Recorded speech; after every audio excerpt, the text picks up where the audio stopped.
Pues si el currículo pretende atender a esas necesidades sociales actuales, en particular de los países latinoamericanos, tiene que tener evidentemente algo muy claro, y es que ese currículum debe tener un enfoque humanista. Estamos ante un currículo dado a nivel mundial o que se está dando en los países industrializados, que es el modelo por competencias. El modelo, eh, a pesar que considera el ser, el hacer, el saber ser y el saber convivir, lo que uno puede evidenciar en los modelos educativos actuales es que se está centrando en el hacer. En ese sentido, si ese currículo quiere atender a las necesidades del contexto, en el caso de algunos países latinoamericanos, de violencia, de falta de valores, de falta de compromiso, de falta de ese sentimiento de patria y nacionalidad, debe tener ese currículo un enfoque humanista para que pueda salirle al paso a estas dificultades que se están presentando en la realidad.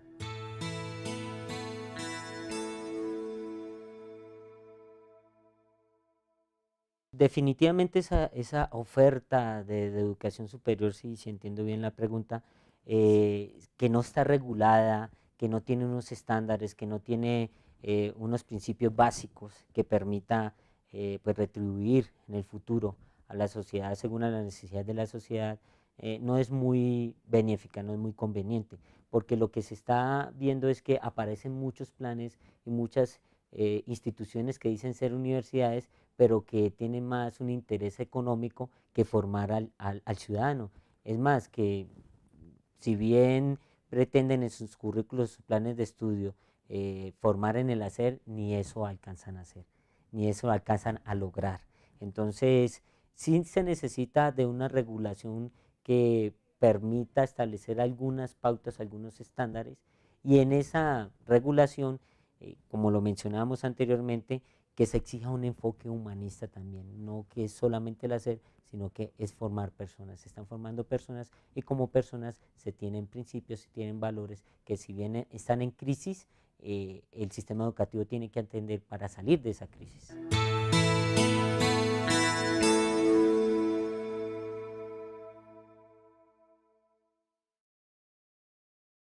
Definitivamente el papel es muy importante, el que deben de jugar las instituciones de educación superior frente a estas problemáticas que aquejan a la sociedad, como lo ha mencionado, la drogadicción, eh, se puede mencionar otro, la prostitución, todo este tipo de cosas que pues no, a bien no permiten tener una sociedad pues fundamentada en principios y en valores. Pero lo que sucede es lo siguiente, cuando se habla de educación, lo que nos han enseñado a entender como educación es el centro educativo como tal, pero la universidad tiene un papel muy importante, pero la familia y el resto de sociedad que también educa tiene un papel muy relevante en esta problemática. No podemos decir que el centro educativo es el único espacio donde se da el proceso de enseñanza-aprendizaje. De hecho, en la familia, en la casa, está el 90, el 80% de ese proceso. Entonces, habría que mirar es la institución educativa, no solamente como la estructura del lugar donde van los chicos, los niños y niñas, sino los otros lugares donde aprenden. Entonces, mencionaba en la charla que teníamos ahora la cuestión de las políticas públicas. Y las políticas públicas tienen que ser claras y concisas en este aspecto. Si bien la universidad cumple un papel muy importante para atender a este tipo de problemáticas sociales, la drogadicción, por ejemplo, el maltrato, el abuso, la familia, que es otro centro de educación, los otros espacios donde los niños y niñas comparten y viven, también juegan un papel relevante.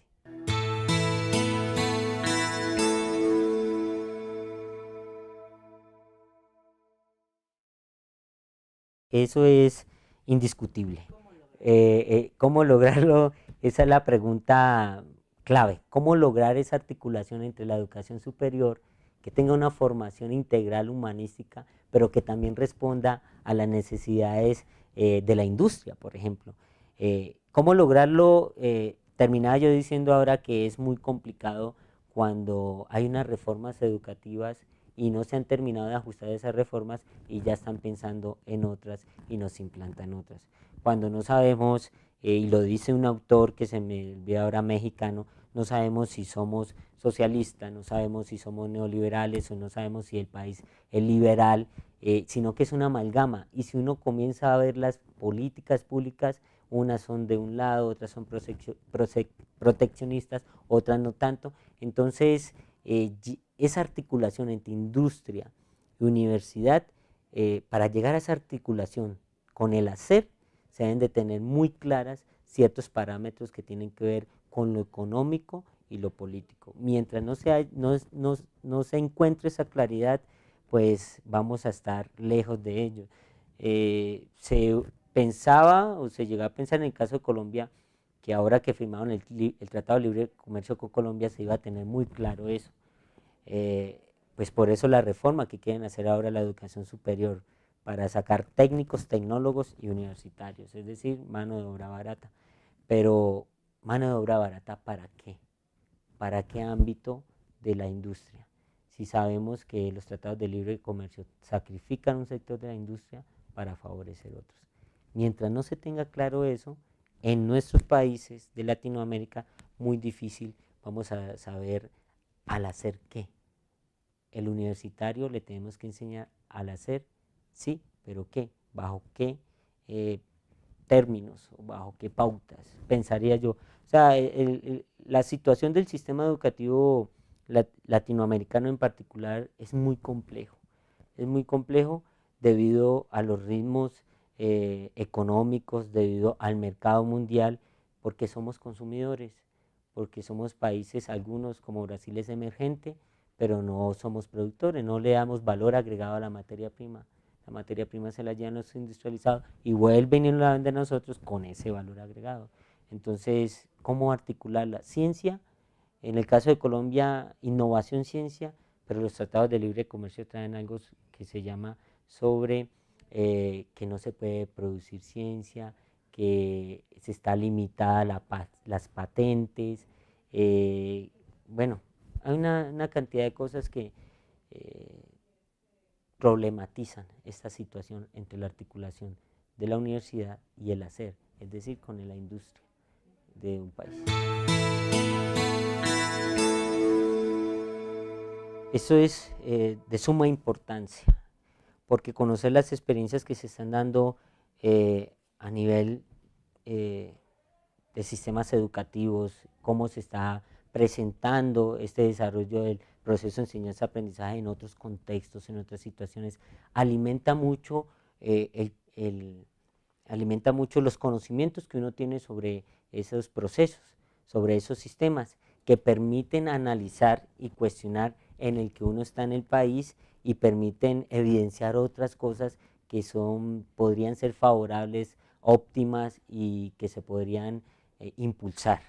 Es muy importante esto de la movilidad académica que mencionábamos ahora en la charla, y es muy importante conocer los procesos en otros países, porque en realidad uno cuando habla de sistema educativo se remite siempre al del país, pero cuando conoce otras experiencias puede alimentar mucho más eso que creía que era así, pero que en realidad pues, puede ser de otra forma.